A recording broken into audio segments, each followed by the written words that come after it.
It's been a tough week in St. Paul. You know, those of us who have lived here all of our lives, those of us who eat and breathe this city, who have a passion for it second to none, like I do, didn't want to see some of the images that I saw last week. For 2 years we planned to say, you know what, we can host a big event like this, and we can do it in a St. Paul fashion, and we can do it in a St. Paul style, and we can do it in a way that other communities weren't able to do. We really believed that if we just kind of put our hearts and minds into it, our efforts into it, our soul into it, that at the end of the day, we wouldn't have to have seen some of the scenes that we saw last week. It was a challenging time. Not because there were people that came here to peacefully protest. Not because there were people that wanted to have their voices be heard in protest against the Bush administration and the policies of that administration. The fact of the matter is 10,000 people were able to peacefully march from the Capitol to the Xcel Energy Center and back and have their voices heard. I've talked to a lot of people. I've talked to a lot of people that participated in that march, and it was disquieting for them because they weren't used to marching in St. Paul with police dressed in full riot gear standing alongside that path. And that's the picture that we had hoped that we would never have had to have seen. We know that there were people that were caught up in that shouldn't have been caught up in it. We know that there were mistakes that were made, and I've asked for an investigation so that we can review what we did, to learn not only what we should have done differently, how we could have done better, but how to help a future community do something differently so that they have the confidence to be able to host an event like this.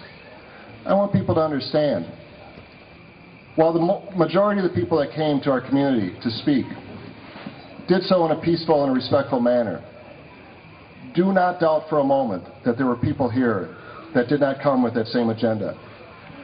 Do not doubt that there were people here to cause violence, to disrupt the convention, to prevent people from exercising their First Amendment rights. But if we get to the point where those folks are able to shut down political dialogue, if they're able to prevent people from coming and speaking in a peaceful manner, then they win. And they shut down political dialogue in this country.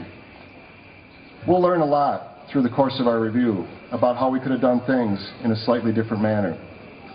We spent 2 years trying to plan for this event. I went out to Denver to look at what they were doing during the course of that week. And I was disturbed much in the same way that people were disturbed by what happened in the streets of St. Paul, because there was a strong force that was present on the streets. I talked to the people that were in charge of planning the convention and the security around the convention. I said, is there a way that we can do this differently? How are we going to not have people on the back of trucks with M16s running through the streets of the city of St. Paul? And I was assured over and over again, that's not the way we're going to go. We'll be prepared to respond to any situation, but we will not start out that way. On Monday morning, we came in to the command center with the best of hopes and the best of desires that all of the image of the city of St. Paul would be broadcast to the world in a very positive fashion. But I have to tell you, what I saw on Monday morning was one of the scariest moments in my life. Because what we saw happening was not the 10,000 peaceful protesters, but the hundreds of people that came from every corner of the city with the intent to create violence in our streets. They broke out windows, they smashed cop cars, they assaulted people, and things were quickly escalated to a level that I had hoped we would never see. And it was a challenge. And there was a response. And the images that we take away from that are not the images that we have had of St. Paul all these years. It's a tough week. And we have to ask tough questions.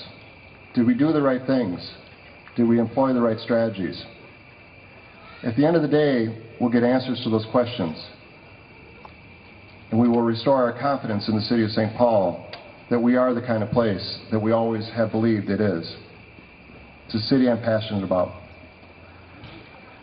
3 or 4 years ago when I decided to run for mayor, I decided to run for mayor because I cared too much about the city to allow it to continue in the direction it was going. I cared too much about our children to allow them to continue to not achieve their fullest potential in our school system. I care too much about our environment to ever allow it to continue to be degraded by people that simply don't want to acknowledge scientific fact. I care too much about our future to know that every one of us that have a vision for that could come around a table and say, let's move this city forward on transportation, on housing, on revitalization of our poorer neighborhoods. Those are the things I get up every day to fight for.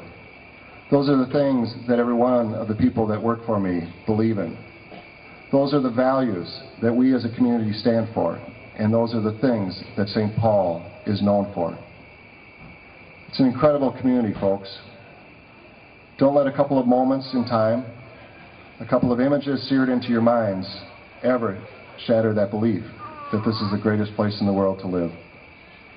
It's the greatest place to raise a family. It's the greatest place to own a business. It's the greatest place to educate a child. It's an incredible city, and no one will ever, ever take that from us. So I ask you to join with me to work very hard over these next couple of months to get some support desperately needed for the city of St. Paul and Washington.